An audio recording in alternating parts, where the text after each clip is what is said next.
처음 성경의 창세기에 보면 창세기 1장에는 모든 것의 시작이 있습니다. 창조에 대한 이야기, 그러니까 창조에 대한 모든 내력들이 첫째 날부터 여섯째 날, 일곱째 날 이렇게 이어지고 있습니다. 그런데 그 가운데 중요한 것을 다시 설명하기 위하여 2장은 그 내력 중에 하나인 여섯째 날 창조된 사람들의 확대 해석에서, 사람에 관하여서 확대 해석에서 사람의 창조와 사람에 관한 메시지들을 우리에게 다시 주는 것이죠. 그러니까 1장은 전체적인 내용을 쭉 얘기해놓고 창세기 2장에서는 그 중에 중요한 여섯째 날 창조된 사람에게 포커스를 맞춰서 집중시켜서 확대 해석해서 우리에게 뭔가 메시지를 주고 있다는 것이죠. 마지막 책인 요한계시록도 그러한 방식을 많이 쓰는데 우리가 어제 살펴보았던 요한계시록 16장은 최후 심판에 대한 전체적인 내용을 다 얘기했습니다. 첫째 대접, 둘째 대접부터 일곱째 대접이 쏟아지면서 이 땅에 모든 심판이 완성될 최후 심판, 악을 전혀 허락하지 않는, 악을 완전히 제거하는 그런 심판에 대하여 전체적인 이야기를 했단 말이죠. 그런데 이제 이 이후부터, 16장 이후부터는 16장의 전체적인 심판에 대한 메시지 중에 중요한 부분들을 하나하나 확대 해석해가면서 우리에게 집중시키면서 교훈을 주고 있는 방식으로 그런 구조로 되어 있습니다. 그래서 17장부터 18장까지 그리고 19장 초반까지는 큰 성 바벨론의 최후에 대하여서 다시 포커스를 맞추고 있어요. 우리는 어제 아마겟돈 전쟁을 통하여서 끝이 날 최후 악한 세상과 악한 자들에 대한 심판을 전부 다 보았죠. 그런데 그 최후 심판 가운데서 이제 큰 성 바벨론의 최후가 어떻게 되는지를 17장, 18장, 19장 초반까지 우리에게 메시지를 주고 있어요. 그리고 19장에는 주님이 오시고 이제 두 짐승의 최후, 두 짐승, 정치적 지도자 그리고 종교적 지도자로서 사단과 함께 악의 삼위일체라고 볼 수 있는 두 짐승의 최후에 대해서는 19장이 그것을 확대해서 보여주고 있어요. 그리고 20장에는 이제 무엇이 남았습니까? 참 방식이 희한하죠. 덜 중요한 것부터 전체적인 심판에 대한 말씀을 주시고 그리고 그 가운데 바벨론, 큰 성 바벨론의 최후 그리고 그 바벨론을 통치했던 두 짐승의 최후 이제 뭐가 남았습니까? 뭐가 남았습니까? 사탄이 남아있는 거예요. 20장에는 이제 사탄이 어떻게 멸망하는지에 대하여서 구조를 가지고서 확대해서 우리에게 메시지를 보여주고 있는 것입니다. 자, 그래서 오늘 본문 17장, 18장은 이제 큰 성 바벨론에 대하여서 그 최후에 대해서 우리에게 말씀해주고 있는데 오늘 본문을 통하여서는 이 큰 성이 무엇인지 이것이 무엇인지에 대한 메시지를 좀 살펴보려고 합니다. 먼저 오늘 1절에 보니까 한번 읽어볼까요? 1절 큰 음녀라고 이렇게 표현된 그 음녀가 있는데 한번 읽어보겠습니다. 1절 시작. 하나가 와서 내게 말하여 이르되 이리로 오라 많은 무리에 앉은 큰 음녀가 받을 심판을 내게 보이리라. 여기 보니까 큰 무리에 앉은 큰 음녀가 받을 심판. 그래서 17장, 18장은 이 음녀에 대한 메시지인데 이 음녀는 무엇을 상징하는 것인가? 도대체 무엇을 음녀라고 하는가? 그 첫 번째 힌트가 이리로 오라 이렇게 말합니다. 그러니까 영적으로 하나님 위의 관점에서 보았을 때 하나님의 관점으로 보았을 때 위로 올라가서 보니까 많은 물 위에 앉은 큰 음녀 이렇게 말하고 있습니다. 그러니까 이 음녀는 물 위에 지금 앉아 있다라고 말해요. 이 물은 또 무엇인가? 성경이 그것을 말해주고 있죠. 오늘 본문 마지막 15절에 한번 가볼까요? 이 물이 무엇인가에 대해서 천사가 말해주고 있는데 읽습니다. 시작. 또 천사가 내게 말하되 네가 본 바 음녀가 앉아 있는 물은 백성과 무리와 열국과 방언들이니라. 그러니까 물이 뭐라고요? 많은 물은 백성과 무리와 열국과 방언들이다 이렇게 말합니다. 많은 물이 있으면 저 바다 깊은 곳에 가면 빛이 있습니까? 없습니까? 저 바다 깊은 곳 많은 물 속에 들어가면 빛이 전혀 없습니다. 많은 물은 어둠을 상징하는 거예요. 그리고 언제나 바다는 혼돈을 상징했습니다. 그러니까 물이란 것은 지금 언어와 백성과 방언이라고 말하는데 땅 위에 덮고 있으면서 어둠 속에 있고 혼돈 속에 있는 하나님이 없는 세상 사람들을 상징하고 있는 거예요. 이 땅에 거하는 사람들의 특징이 바로 많은 물과 같이 어둡고 많은 물과 같이 혼돈된단 말입니다. 어디로 흐를지 모르는, 어디로 튈지 모르는 혼돈 가운데 있는데 그런데 지금 이 음녀는 그 물 위에 앉아 있다는 거예요. 그러니까 하나님이 없어 어둡고 하나님이 없어 혼돈스러운 그저 땅을 덮고 있는 세상 사람들을 물이다 이렇게 표현하고 있고 그 여인이 지금 어디에 앉아 있다고요?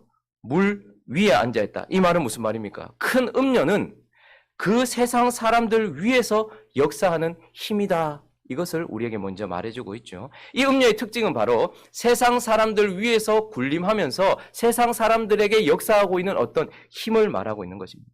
그리고 또 하나 이 음녀가 어디 위에 또 앉아 있는 것을 보게 되는데 3절 한번 읽어볼까요? 3절 있습니다. 시작. 곧 성령으로 나를 데리고 광야로 가니라. 내가 보니 여자가 붉은빛 짐승을 탔는데 그 짐승의 몸에 하나님을 모독하는 이름들이 가득하고 7 머리와 10 뿔이 있으며. 물 위에 앉아 있는 것을 먼저 보았고, 그래서 물 위에 앉아 있다는 것은 그 세상 사람들 위에서 역사하는 힘이라는 것을 상징해 주고 있고, 3절은 보니까 또 붉은빛 짐승 위에 앉아 있는 것을 보게 돼요. 이 붉은빛 짐승이 누구인가, 무엇인가를 힌트해 주는 것이 7 머리와 10 뿔이 있다. 이거 우리가 살펴보았던 부분 아닙니까? 계시록 13장 한번 가볼까요? 사단과 그리고 사단이 보내는 두 짐승의 특징을 보여주는 시작이 되는 13장 1절 한번 읽어볼까요? 시작. 내가 보니 바다에서 한 짐승이 나오는데 뿔이 10이요 머리가 7이라 그 뿔에는 10 왕관이 있고 그 머리들에는 신성 모독하는 이름들이 있더라. 자, 그러면 지금 이 여인, 이 음녀가 앉아 있는 또 짐승은 누구라는 거예요? 사단의 수하로서 사단이 보낸 정치적 지도자를 상징하고 있는 것입니다. 그러니까 지금 이 음녀는 용이 보낸 정치적 지도자 위에 올라타 있다라는 것은 그를 통하여서 또한 역사하는 힘이라는 거예요. 정치적 지도자를 통하여서 역사하고 있는 어떤 힘을 상징하고 있는데, 오늘 본문은 이 짐승에 대하여 이 짐승이 예수 그리스도를 흉내내고 있다는 것을 보았습니다. 용이 하나님 아버지를 흉내내어서 두 짐승을 보냈던 것처럼, 그리고 그 두 짐승 중에 첫 번째 짐승은 예수 그리스도를 흉내내는 짐승이었어요. 그래서 그는 죽었다가 다시 살아난 예수 그리스도를 흉내내기도 했고, 그리고 법으로 통치하고 있는 예수 그리스도를 흉내내기도 했다라고 하는데, 오늘 본문은 또 다른 예수 그리스도를 흉내내고 있는 부분을 보게 되는데요. 이 짐승의 특징을 8절은 이렇게 말하고 있습니다. 8절 한번 읽어볼까요? 시작. 네가 본 짐승은 전에 있었다가 지금은 없으나 장차 무저갱으로부터 올라와 멸망으로 들어갈 자니 땅에 사는 자들로서 창세 이후로 그 이름이 생명책에 기록되지 못한 자들이 이전에 있었다가 지금은 없으나 장차 나올 짐승을 보고 놀랍게 여기라. 지금 그 짐승의 특징을 뭐라고 말하는 거 아니까? 전에 있었어요. 전에는 있었는데 지금은 어떻대요? 없대요. 근데 또 나중에는 어떻게 된대요? 올라올 거래요. 그럼 이거 누구한테 쓰는 표현입니까? 우리 주 예수 그리스도께 쓰는 표현입니다. 우리 주님이 전에는 계셨어요. 이 땅에 계셨어요. 우리를 위하여 십자가를 지시고 우리를 위하여서 율법에 순종하시는 전에는 계셨어요. 그러나 지금은 어떻습니까? 우리 눈에 보입니까? 보이지 않습니까? 우리 눈에 지금 보이지 않아요. 그러나 그분은 어디로? 우리가 오늘도 아침에 사도신경을 외우면서 뭐라고 말했습니까? 저리로서 산자와 죽은 자를 심판하러 오실 것. 그러나 그는 어디서? 무저갱으로부터 올라와요. 하나님의 아들 예수 그리스도는 저리로부터 땅으로 내려오신 분이지만, 그러나 지금 이 짐승은 무저갱으로부터 올라오는 짐승. 그러니까 지금 저 표현은 우리가 저 도대체 무슨 말인가 할 수 있는데 예수 그리스도를 흉내내고 있다 이 말입니다. 13장에서는 죽었다 다시 사신 예수 그리스도를 흉내내고 있는 그의 특징을 보여주고 있다면, 오늘 17장에서는 다시 오실 예수 그리스도를 지금 흉내내고 있는 짐승, 정치적 힘을 가지고 있는 그 어떤 지도자를 의미하는 것입니다. 또 10절도 한번 볼까요? 10절, 11절 한번 읽어보죠. 10절, 11절 있습니다. 시작.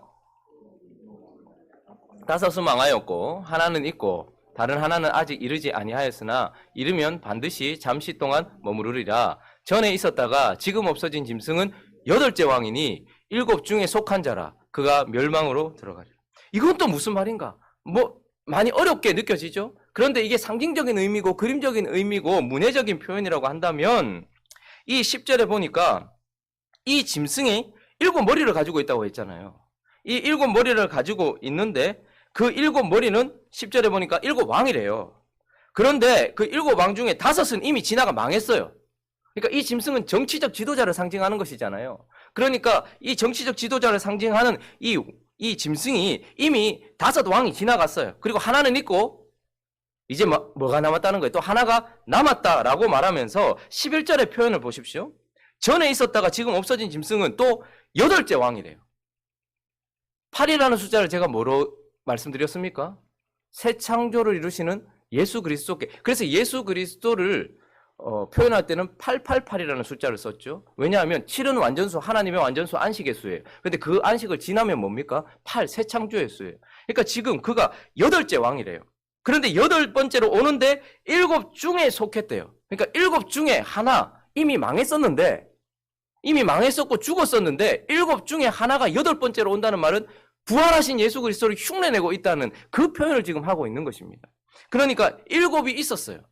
그 중에 5은 이미 망했다고 하죠. 하나는 있죠. 아직까지 하나는 안 왔죠. 그런데 이 왕은 8번째 왕인데 5 중에 이미 없어졌는데 다시 마치 예수 그리스도께서 죽었다가 부활하신 것처럼 다시 나와서 8번째 왕이 된다. 8이라는 숫자를 쓴다는 것은 예수 그리스도를 흉내내고, 이 짐승의 특징이 그거예요.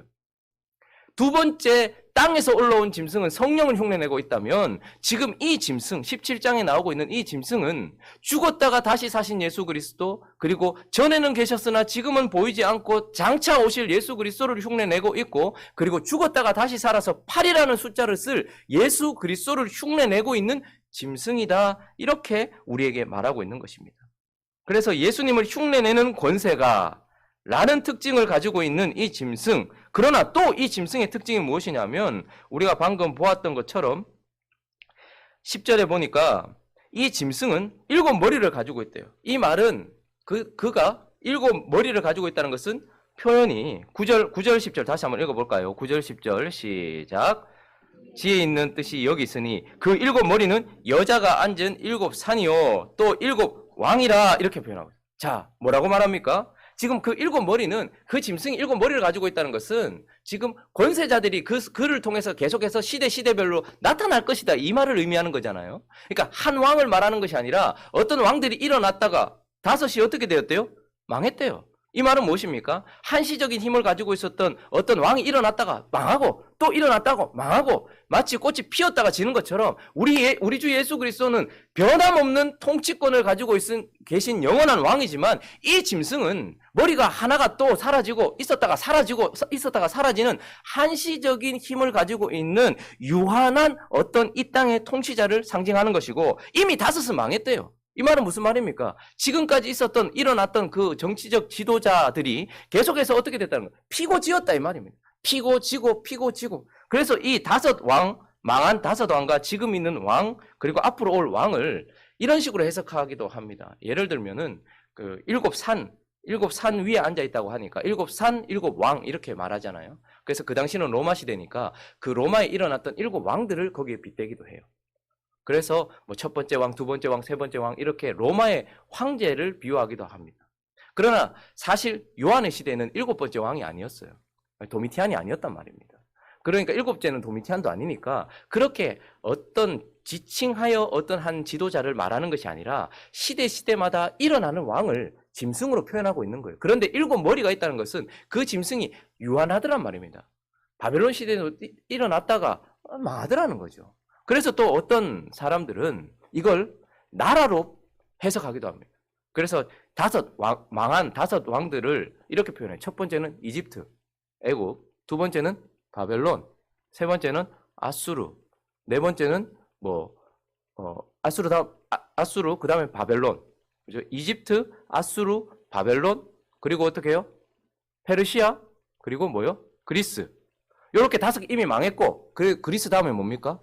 로마예요. 그래서 지금 로마는 있고, 그 다음에 7번째는 어떤 나라가. 그러나 그것도 맞지 않습니다. 왜냐하면 이 표현은 정확하게 왕을 표현하고 있어요. 왕국을 말하는 것이 아니라 왕을 표현하고 있는 것이죠. 그러니까 어떤 나라를 대입시키면 영적인 원리 전체가 깨어지는 거예요. 그러니까 그 짐승이란 결국 7 머리를 가지고 있다는 것은 피고 지는 이 땅에 속한 정치적인 제국적인 지도자들이다, 이렇게 표현하기 위해서, 지도자다라는 것을 표현하기 위해서 그렇게 하는 것입니다. 그리고 12절도 한번 보십시오. 12절 한번 읽어볼까요? 시작. 네가 보던 10뿔은 10왕이니 아직 나라를 얻지 못하였으나 다만 짐승과 더불어 임금처럼 한동안 권세를 받으리라. 그러니까 그 짐승은 결국 계속해서 왕으로 표현되고 있는 거예요. 열불도 열왕, 앞으로 일어날 열왕이다 이 말입니다. 그러니까 짐승이라는 것은 한동안 권세를 얻어서 잠시 일어나지만 그러나 또 망하고 또 일어나지만 또 망하고 주님 오실 때까지 계속 일어날 정치적 지도자를 의미하는 것입니다. 그러니까 한정적인 힘을 가지고 있는 망하고 다시 일어나고 망하고 다시 일어나고 그리고 그 마지막 특징이 무엇이냐면 8절에 보면 네가 본 짐승은 전에 있었다가 지금은 없으나 장차 무정행으로부터 올라와서 어디로 들어가요? 결국은 멸망하는 거예요. 그러니까 일어나지만 결국 멸망하는 거예요. 그리고 10절도 보시면 또 7왕이라 5은 이미 어떻게 됐대요? 망했다 이렇게 표현하고 있죠. 그리고 11절도 읽어봅니다. 시작. 전에 있었다가 지금 없어진 짐승은 8째 왕이니 7 중에 속한 자라 그가 멸망으로 들어가리라. 그러니까 이 짐승은 무엇입니까? 짐승이란 결국 힘을 잠시 동안 얻어 예수 그리스도를 흉내내면서 전에는 있었다가 지금은 없고 장차 오실 예수 그리스도를 흉내내고 있고 8이라는 부활의 숫자를 사용하면서 7째 중에 하나였지만 다시 8번째로 올 주님을 흉내내고 있으면서 그러나 이 땅에 속하여서 잠시 피고 지는 한정적인 힘을 가지고 결국은 멸망해버릴 이 땅에 있는 정치 지도자를 의미하는 것입니다. 그런데 그 정치 지도자 위에 탔다는 것은 그 지도자를 통하여서 역사하는 힘이 바로 그 음녀라는 거예요. 자, 그러면 이 음녀가 이 정치 지도자들이 12절에 보니까 자, 12절 다시 한번 읽어보겠습니다. 시작. 네가 보던 열불은 열왕이니 아직 나라를 얻지 못하였으나 다만 짐승과 더불어 임금처럼 한동안 뭐를 받는데요? 권세를 받으리라. 자, 그래서 이 짐승들은 일어나고 지고 결국 멸망으로 가겠지만 한동안 뭐를 받아요? 권세를 받아요. 무슨 권세? 법을 만들고 이 땅을 통치할 권세를 만드는 거예요. 그래서 다니엘서 7장 25절 우리가 전에 살펴봤지만 한번 가볼까요? 있습니다. 시작. 그가 장차 지극히 높으신 이를 말로 대적하며 또 지극히 높으신 이의 성도를 괴롭게 할 것이며 그가 또 때와 법을 고치고자 할 것이며 성도들은 그의 손에 붙임받아 한 때와 두 때와 반 때를 지내리라. 그가 하는 일이 무엇이냐면 때와 법을 고치고자. 때는 언제나 하나님께 속한 것이고 법도 언제나 하나님께 속한 거예요. 그런데 이 짐승은 무엇입니까? 예수 그리스도를 흉내내면서 예수 그리스도와 같이 영원한 힘을 가지거나 하지는 못했지만 피고 지고 결국 멸망으로 갈 것이지만 한동안 힘을 얻어서 뭐라는 거예요? 때와 법을 고치는 자예요. 그래서 이 땅에 제도를 만들고 이 땅에 어떤 법치를 만들고 이 땅에 어떠한 것들을 만들어가는 자. 그런 자이죠. 그래서 결국은 그 정치적 지도자 위에 앉아있는 음녀라는 것은 이런 정치적 지도자 위에서 역사하는 힘이다 이런 뜻이겠죠. 그래서 그러면 음녀를 어떻게 말할 수 있을까? 이 음녀를 5절이 이렇게 말하고 있습니다. 읽습니다. 시작. 그의 이마에 이름이 기록되었으니 비밀이라 큰 바벨론이라 땅의 음녀들과 가증한 것들의 엄이라 하였더라. 그리고 오늘 읽지는 않았지만 18절에 한번 읽어보면 18절을 읽어보겠습니다. 시작. 또 네가 본 그 여자는 땅의 왕들을 다스리는 큰 성이라. 자, 음녀를 이제 큰 성 뭐라고 말하고 있습니까? 바벨론이다 이렇게 말하고 있습니다. 자, 그러면 큰 성 바벨론의 특징이 무엇인고 하니까 물 위에 앉아. 물은 하나님이 없는 혼돈과 어둠 가운데 있는 세상 사람들을 의미하는 것이죠. 그 물 위에 앉아 있대요. 그래서 세상 사람들 위에 역사하는 힘이고 그리고 그가 붉은빛 짐승 위에 앉아 있다라는 것은 계속해서 예수 그리스도를 흉내내면서 잠시 피었다 지지만 그러나 한동안 권세를 받아서 이 땅에 때와 법을 바꾸는 그 짐승 위에 그 힘으로 역사하는 어떤 힘, 이걸 상징하는 것이죠. 그러니까 결국 큰 성 바벨론이라는 것은 어떤 땅, 어떤 도시를 말하는 것이 아니라 세속적인 체제, 시스템, 그 원리 자체를 의미하는 것입니다. 우리가 어제 큰 성 바벨론이 세 갈래로 갈라지는 것을 보았습니다. 이것을 보면서 바벨론이라는 어떤 땅이 무너졌구나, 바벨론이라는 어떤 도시가 무너졌구나 라고 하는데 성경은 지금 이 바벨론을 음녀로 표현하면서 음녀로 의인화하면서 그 바벨론이 결국 무엇이냐면 물리적이고 어떤 이 육적인 땅을 말하는 것이 아니라 그 땅 위에서 통치하고 있었던 세속적 원리 전체를 말하고 있는 것입니다. 그러니까 큰 성 바벨론은 바로 이런 세속적 시스템, 원리 이런 것들이 있다는 것이죠. 여러분 그 아담 스미스라는 사람을 아십니까? 경제학자이기도 했고 사실은 철학자이기도 했고 그리고 또 신학자이기도 했던 아담 스미스가 돈이 흘러가는 걸 보니까 참 희한하다 이런 생각을 한 거예요. 분명히 모든 사람들은 자신의 이기심, 그러니까 자신을 위하여서 행동을 하고 있는 거예요. 소비자는 싸게 사려고 행동을 하고 있어요. 그런데 또 공급자는 어떻게 하는 거예요? 비싸게 팔려고 행동을 하고 있어요. 그런데 놀라운 것은 이런 이기심과 이기심이 마주쳤는데도 불구하고 시장이 돌아가더라는 말입니다. 시장이 돌아가고 물가가 딱 정확하게 어느 부분에 수요와 공급을 맞춰가면서 그렇게 하고 있다. 심지어는 공공의 이익까지도 추구되어지면서 사회가 이렇게 돌아가는 걸 본 거예요. 그러니까 통제하지 않아도 개인적인 이기심을 가지고 자기의 이익을 추구하는 여러 사람들이 모인 시장이 어떤 방향을 향해서 수요와 공급을 맞추면서 돌아가는 것을 보면서 그가 보이지 않는 손이라는 단어를 썼습니다. 이건 뭐지? 근데 그가 아주 단편적으로 보긴 했지만 한 가지 깨달은 것이 있는 거예요. 가만히 보니까 공급자도 자기 자유롭게 무엇인가를 선택하는 것 같고 소비자도 무엇인가 자유롭게 선택하는 것 같지만 무엇인가의 원리에 의하여서 자기 자신이 행동하고 있다는 것을 보게 되고 그 원리 체계에 맞추어져서 결국은 이 시장이 돌아가고 있다는 것을 보면서 그가 이 표현을 보이지 않는 손 이렇게 썼죠. 단편적으로 보긴 했지만 맞는 것입니다. 이 세상은 그러니까 지금 큰 성 바벨론, 하나님을 떠난 세상 사람들 위해서 짐승에 의하여 만들어지고 있는 보이지 않는 체제와 시스템에 의하여서 세상이 돌아가고 있다라는 것을 그가 보게 된 것이죠. 성경이 지금 그 이야기를 하고 있는 것입니다. 그러니 큰 성 바벨론이란 결국 이 땅이 지금 움직이게 만들고 있는 짐승 위에 타 있는 그리고 세상 사람들 위에서 역사하고 있는 바로 시스템 자체, 그런 체제, 체계 자체를 의미하는 것입니다. 그래서 그 체계가 하는 역할이 무엇인가? 결국 그 역할이, 체계가 하는 역할이 무엇인가? 그것을 보면 2절 한번 볼까요? 2절. 그래서 그 세상 시스템이 결국 어떻게 하는가? 읽습니다. 시작. 땅의 임금들도 그와 더불어 음행하였고 땅에 사는 자들도 그 음행의 포도주에 취하였다 하고, 그리고 4절도 한번 읽어보죠. 그 여자는 자줏빛과 붉은빛 옷을 입고 금과 보석과 진주로 꾸미고 손에 금잔을 가졌는데 가증한 물건과 그의 음행에 더러운 것들이 가득하더라. 지금 그 여자를 자줏빛, 붉은빛 옷을 입고 금, 보석, 진주, 그러니까 아주 화려하고 아주 안정적으로 보이죠. 그리고 대단해 보이는 거예요. 그런데 그런 여자가 결국 하게 하는 것은 무엇이냐면 2절에 보니까 땅의 임금들 그리고 땅에 사는 사람들을 행음하게 하는 거예요. 음행하게 했다 이 말입니다. 그러니까 이 시스템은 결국 뭐 어떻다는 거예요? 음행이라는 것은 결국 하나님을 떠나게 만든다는 거예요. 그래서 이 땅에서 결국 이 큰 성 바벨론, 이 음료로 표현된 이 시스템, 이 체계는, 이 땅에 있는 체계는 결국은 따라가다 보면 하나님과 멀어지게 만들고 하나님 아닌 것에 의하여서 움직이게 만드는 그런 시스템이더라라는 것입니다.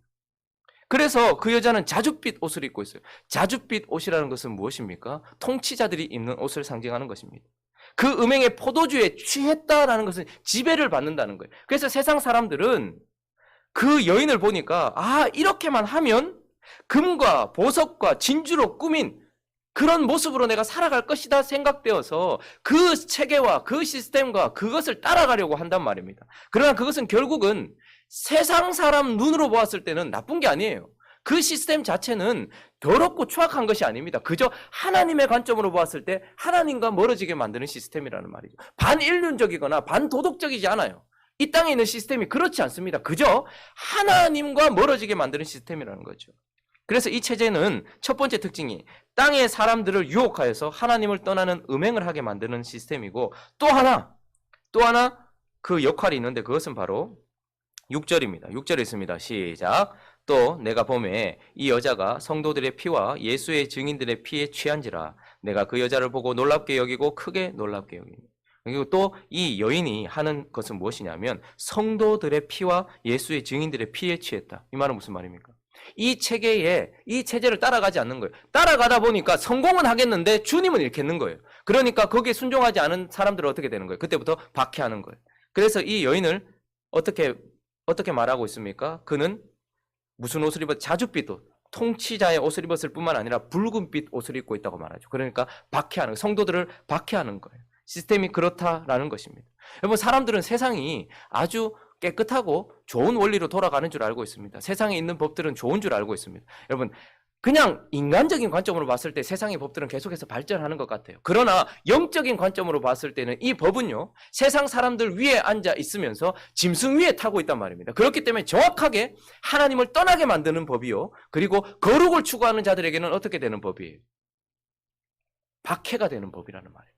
자, 그러므로 우리는 오늘 이 말씀을 정리할 필요가 있습니다. 세 갈래로 갈라진 큰 성 바벨론은 결국 무엇이라고요? 이 세상 시스템을 말하는 것입니다. 이 세상 사람들 위해서 짐승에 의하여 만들어진 영적으로 하나님을 떠나게 만드는 음행하는 시스템이란 말입니다. 그러므로 여러분, 이런 교훈을 가져야 됩니다. 이 세상에서 성공이나 크기를 추구하지 마시기 바랍니다. 도박하는 사람들은, 도박해서 패가 망신하는 사람, 여러분, 도박하면 돈을 법니까 못 법니까? 안 해봐서 모르겠습니까? 역사가 뭐라고 말해줍니까? 도박하면 돈을 법니까 못 법니까? 도박하면 잠깐은 얻을 수 있는지 몰라도 끝까지 가면 결국 어떻게 되는 거예요? 그 시스템 자체가 다 잃게 되어 있습니다. 그리고 도박하면 패가 망신하게 되어 있습니다. 그런데 다들 어떻게 생각하냐면, 나는 그렇게 되지 않는다. 나는 조절하면서 할 수 있다. 나는 거기서 무엇인가 얻을 수 있고 나는 패가 망신하지 않을 것이다 라고 생각하면서 끝까지 가요. 근데 정확하게 세상의 시스템, 성공, 큰 성이라고 얘기하죠. 항상 성공, 큰 성을 추구하는 사람들은 나 스스로도 하나님을 잃지 않고 하나님께 나아갈 수 있다라고 스스로 생각해요.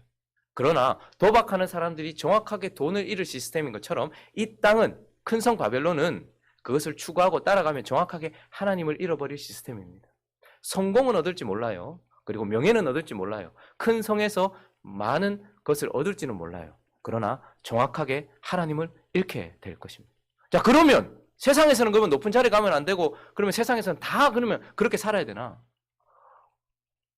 이집트에서 총리가 되었던 요셉, 그리고 바벨론에서 두째 통치자가 되었던 다니엘, 이런 사람들은 그런 세상 속에서 높은 자리에 있었지 않냐? 맞습니다. 그러나 잘 생각해 보십시오. 요셉이, 다니엘이 성공을 추구했습니까? 그들은 그저 하나님에 의해서 전혀 다른 방법으로 그 자리에 올라갔어요. 그러니 우리에게 주어진 이 세상 속에서 성공을 추구하는 것, 큰 성을 추구하는 것, 이것은 결국 하나님을 잃게 된다는 것을 기억해야 한다라는 것을 오늘 이 마음속에 새기시기 바랍니다. 뿐만 아니라 한 가지 더, 주눅 들지도 마십시오. 우리가 세상에서 높은 자리에 올라가지 못하고 성공하지 못하고 많은 업적을 이루지 못하는 것은 실력이 부족해서거나 도덕적이지 못해서가 아닙니다. 오히려 거룩하기 때문에 그렇습니다. 여러분, 그리스도인으로서 높은 자리에 가셨던 사람들도 한번 보십시오. 결국은 그 자리에 가기 위해서는 그 시스템에 맞춰야 돼요. 그러면 결국은 하나님의 법을 떠나 그곳에서 십계명을 지키면서, 하나님의 시스템이 십계명을 지키면서 그 자리까지 올라간 사람들이 누구였더냐 이 말입니다. 하나님이 주신 십계명을 지키면서 그 시스템 속에서 그렇게 많은 부를 얻고 많은 명예를 얻은 사람이 누가 있더냐 이 말입니다. 결국은 그곳으로 가기 위해서는 요셉과 다니엘처럼 하나님이 그 시스템을 뛰어넘어서 그 자리에 올려놓으시면 모르겠지만, 그게 아닌 사람들은 결국 그것을 추구하게 되는 거예요. 그런데 지금 그리스도인 부모들은 어떻게 가르칩니까? 이 시스템에 순종하라고. 여기 붙어있는 플랜카드 전부 보십시오. 현수막에 보십시오. 무슨 전교 1등한 학원 여기 가라고. 내가 공부를 잘해야지 세상에서 인정받고, 인정을 받아야지, 좋은 여자 만나고, 좋은 여자 만나야지 좀 더 나은, 이런 세상 시스템에 순종하다 보면 결국은 성공하고 많은 돈은 가질 수 있어도 하나님은 떠나게 된단 말입니다. 큰 성, 음녀인 바벨론은 그렇게 만든다는 거죠. 그러므로 이 땅에서 내가 성공하지 못했다고 청년들도 나는 왜 이렇게 비루하게 살지? 초라하게 생각하지 마십시오. 우리가 그 자리에 올라가지 못하고 저 사람보다 못한 삶을 살고 있는 것은 실력이 부족해서거나 운이 없어서거나가 아니라 결국은 우리가 거룩을 추구했기 때문인 것입니다. 그러므로 큰 성 바벨론이 무엇인지 오늘 이 아침에 새기면서 그 큰 성 바벨론이 어떻게 될 것인지, 그리고 그 바벨론이 망하고 나면 결과가 무엇인지를 계속해서 살펴보도록 하겠습니다. 우리 같이 한번 기도하죠. 물 위에 앉은 음녀, 붉은빛 짐승 위에 탄 음녀, 그것은 바로 이 세상 위에서 짐승에 의하여, 사단에 의하여 만들어진 이 체계 전체를 의미하고 있는 것입니다. 이 세상은 어떤 체계 속에서 움직여지고 있는 것입니다. 물론 더 큰 그림으로 보면 하나님이 움직이고 계시지만, 그러나 공중권세 잡은 자가 만들어 놓은 이 시스템 속에서 이 세상이 돌아가고 있다는 말이죠. 그러니 여기에 순종하지 않는 자 되게 하여 달라고, 음행의 포도주에 취하지 않도록, 그리고 붉은빛 옷을 입고 있는 그 짐승을 보게 된다 할지라도 그 피를 우리가 흘려야 되는 한이더라도 우리는 이 시스템에 순종하지 않고 하나님의 법에 순종하는 삶을 살 수 있게 해달라고, 큰 성 바벨론에서 거룩한 성 예루살렘으로 살아가는 우리가 될 수 있게 해달라고 같이 한번 기도하며 나가도록 합니다. 기도하겠습니다.